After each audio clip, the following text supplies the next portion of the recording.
এই মার্কেটটি দীর্ঘ বছর ধরে এই এলাকার জনগণের বিভিন্ন চাহিদা মেটাচ্ছে।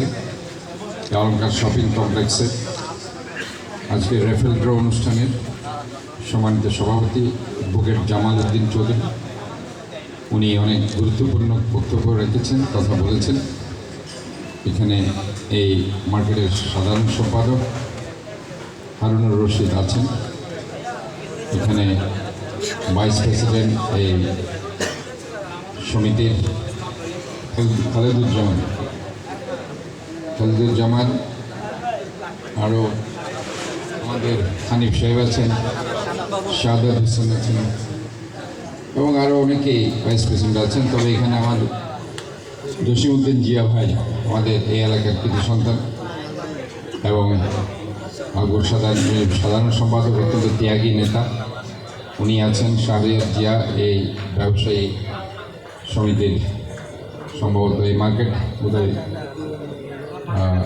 যাই হোক, সে এই এলাকার কৃতি সন্তান। আমাদের হাবিব এই মার্কেটের এক সময় সাধারণ সম্পাদক ছিল, সিডিএ মার্কেটের বর্তমান সাধারণ সম্পাদক, পাশাপাশি ৯ নং ওয়ার্ডের সাধারণ সম্পাদক এবং আমাদের নূর আহমেদ গুড্ডু জাতীয়তাবাদী যুব দলের সংগ্রামী সাধারণ ভাইস প্রেসিডেন্ট প্রাক্তন, এবং এলাকাবাসী এখানে আছেন। আমাদের বিভিন্ন রাজনৈতিক নেতাকর্মী, যুবদল, ছাত্রদল, স্বেচ্ছাসেবক দল, বিএনপির নেতৃবৃন্দ, সুধী সমাবেশ, সাংবাদিকবৃন্দ এবং মার্কেটের বিভিন্ন স্তরের যারা ব্যবসায়ীরা আছেন, মালিকরা আছেন, সবাইকে আমি সিটি কর্পোরেশনের পক্ষ থেকে আন্তরিকভাবে ধন্যবাদ ও শুভেচ্ছা জানাচ্ছি।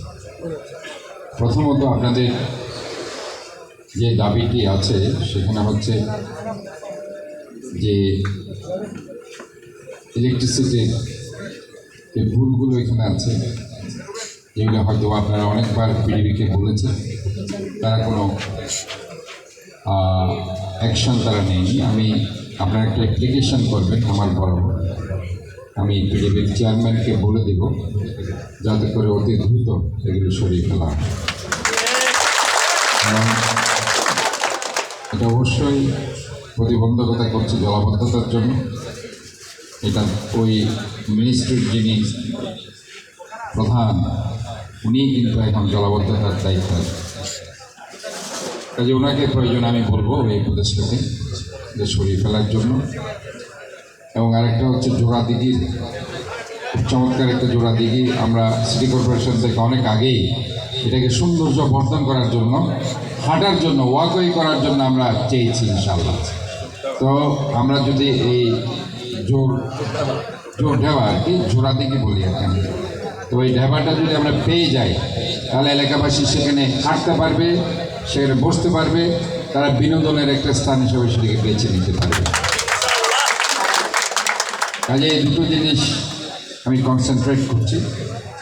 আর এখানে আর বাকি যেগুলো আছে ফুটপাথ কিংবা, এটা অবশ্য ফুটপাথে কেউ বসার অধিকার নেই, এটা জনগণের জন্য। যারাই সেখানে বসবে আমাদের বিলম্বে আপনারা একটা অ্যাপ্লিকেশন দেবেন, আমাদের ম্যাজিস্ট্রেট আসবে, তাদেরকে উঠিয়ে দেবে, আপনারা সবাই থাকবেন। আমরা চাই যে আমাদের যারা শ্রমিক ভাইরা আছে তাদের পুনর্বাসন আমরা চাই। প্রয়োজনে তাদের জন্য আমরা একটা নাইট মার্কেট করে দেব। আমরা যেখানে স্পেস আছে তাদের জন্য আমরা নাইট মার্কেটের ব্যবস্থা করে দেব। কিন্তু ফুটপাতে বসে যদি আপনারা এই বিজনেসগুলো করতে থাকেন তাহলে পরে মার্কেটে যারা ব্যবসায়ীরা আছে তারা ক্ষতিগ্রস্ত হচ্ছে, পাশাপাশি মানুষ হাঁটতে পারছে না। আমাদের জনগণের যদি দুর্ভোগ না হয় সে ব্যাপারে আমাদেরকে স্ট্রং ডিসিশন আমাদের নিতে হবে। এবং আরেকটি কথা আমি বলতে চাই, সেটি হচ্ছে যে আমাদের এই শহরটাকে সুন্দর রাখতে হবে।